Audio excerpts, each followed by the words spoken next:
編號79360N 呢隻Flamingo Blue 外國嘅名稱嘅雕陀嘅計時錶咧，咁喺香港咧啲人為咗容易理解，容易啲叫佢咧就 Tiffany Blue 啦。咁我呢段片咧就唔會話真係太長嘅，因為其實都即係我都拍過關於呢啲雕陀計時錶啊。咁換咗個面，你覺得佢係咪話係變得好獨特咧？咁就視乎佢嘅量啦。即係而家佢喺個市場上邊都係即係要超公價嘅。但係如果個量多咗，又或者係繼續咁出咧，咁就應該咧就唔會繼續有咁嘅好景嘅。咁呢隻手錶咧就啲人咧就因為佢有佢嘅炒值啦，咁其實咧喺個瞬間咧即係都打破咗咧呢1-2年咧雕陀手錶嘅一個即係詛咒啦嚇。咁嘅即係好多人都好希望，即係其實你戴都係希望人哋覺得話呢隻錶好少有炒即係咁樣。但係我咧對呢啲顏色咧我就唔係話太過即係話好瘋狂嘅，因為咧即係呢個 Tiffany Blue 嘅呢隻藍色咧就其實都好蝦人襯嘅。咁粉紅色嗰隻咧反而咧我又覺得咧就比較即係望落去咧就更加特別啲嘅。咁因為咧我記得咧當時咧有喺新加坡咧有一個手錶拍賣咧，全部都係粉紅色嘅系列嘅。咁嗰陣時雕陀嗰隻未出啦，佢如果唔係佢一定有機會加入去嗰一個即係一個慈善嘅拍賣。咁呢隻手錶咧，即係再同大家分享下，咁佢嘅面做得靚唔靚咧？其實都係靚嘅，因為咧你如果放大啲去睇咧，嗰啲 index 咧講個細緻程度咧，嗰啲印刷咧，咁我覺得咧就上個星期嗰隻 Breitling 咧就比較靚啲，即係我個人嘅觀感比較靚啲個詞語同大家分享。但係咧，你話如果睇到落嗰個日曆嗰個窗喎，呢個一個 step 咁整落去咧，就真係個做工咧就比較好啲。有時咧真係好鬼怕啲日曆咧，就咁樣咧喺嗰個錶盤度就開個圈，咁隔離睇咧仲有少少披口或者厚度咧有啲白色有啲即係嗰個面原本個顏色即係都未做得好。不過呢啲部分咧有時見到啲手錶咧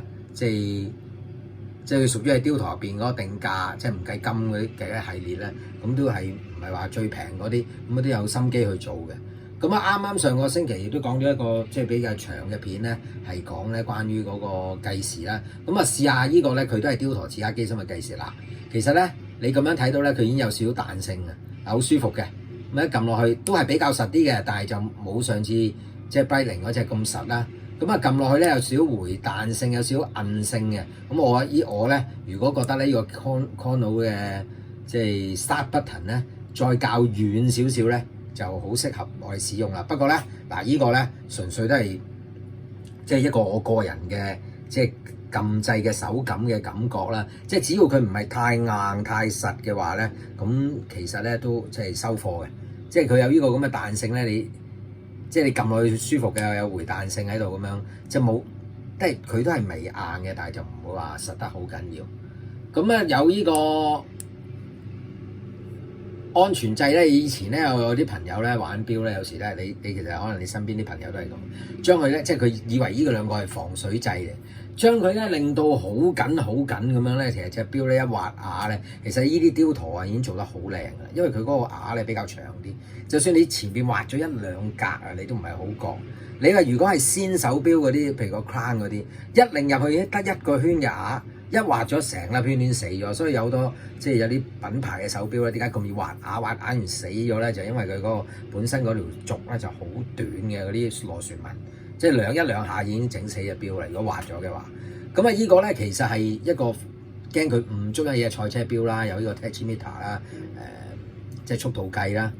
咁希望佢咧唔好誤觸嘅啫，即係所以咧你令到佢咧停咗咧，佢就已經撳唔到落去啦。咁唔使話令到佢咧，即係有時咧玩錶有啲人咧將啲滴咧令到咧緊到咧，即係其實咧防水咧唔係粒滴咧令得夠緊唔緊，因為咧最緊要嗰個防水膠圈個 function 操作到你掂咗鎖緊咗，即係鎖咗就夠，你係咁死命擰入去都冇乜意思。即係呢啲地方有防水圈嘅。即係錶底嗰啲都有防水圈嘅，咁就唔需要咧，即係太過即係令到佢咧隻錶咧係好似即係你要校時間咧，死命都掹唔到出嚟咁樣。咁咧夏天咧戴飾面錶啊，梗係醒神啦、過癮啦，同埋咧睇住而家成個市場咧，即係玩一隻飾就成個品牌嗰啲系列啦，好唔好賣咧都係佢嘅咩啊？不過咧，即係我嗰日行下咧，諗下，即係能夠將咁多顏色錶面咧爆發咗咧，其實即係唔係話即係吹捧勞力士，就喺早幾年啊，有啲五色戰隊啊、Tiffany 嘅顏色啊咁樣，即係其實咧喺佢之前咧有即係再講翻再之前咧，你戴飾面錶啊，即係冇人會買錶啊，黑面白面顏色面一定係買黑面先。不過隨住個社會大家認受到多咗，顏色面咧已經係手錶嘅即係大家嘅一個好注重嘅視點啦。你幻想下，如果依隻地通拿啊，又係今年有啦，佢都係顏色面啦，佢唔係一塊石面啦。如果佢係一塊顏色嘅石面咧，咁嗰個價值又完全唔同啦，再犀利啲啦，只係一塊顏色面就足以令大家瘋狂。其實呢個真係咧，呢個手錶嘅即係你可想而知喺之前有冇人會預測到咁樣啊？你之前出啲橙面、粉紅面，